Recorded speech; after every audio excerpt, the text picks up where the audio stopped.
Really so happy. I really did not expect this.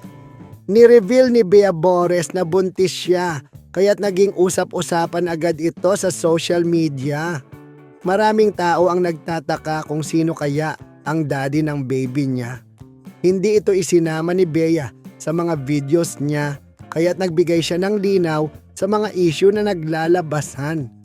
Siya na mismo ang nagsalita at nag-upload ng video para kumpirmahin ang balita. Ang mga tao talaga ay curious at gusto malaman ang buong kwento. Dahil sa video na in-upload niya, agad na naging viral ang topic. Sa kabila ng mga issue at chismis tungkol sa kanyang pregnancy, nagdesisyon siyang aminin na siya nga ay buntis. Maraming netizens ang nag-speculate tungkol sa kung sino ang magiging tatay ng kanyang anak. Kaya't patuloy ang mga kwentuhan at paghihinala online. Lahat ng mata ay nakatutok sa kanya at ang mga komento at reaksyon ay patuloy na dumadami.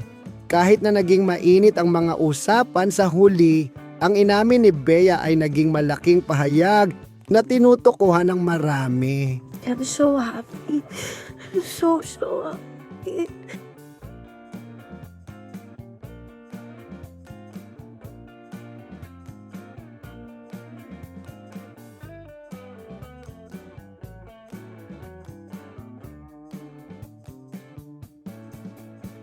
Agad naging trending ang topic na ito. At dahil dito, lalong dumami ang mga nagsusuri at nag-iisip kung sino nga ba ang magiging partner niya sa bagong buhay na darating. Lahat ng mata ay ngayon kay Bea at patuloy ang usapan online tungkol sa kanyang pagbubuntis at ang misteryo ng daddy ng kanyang baby.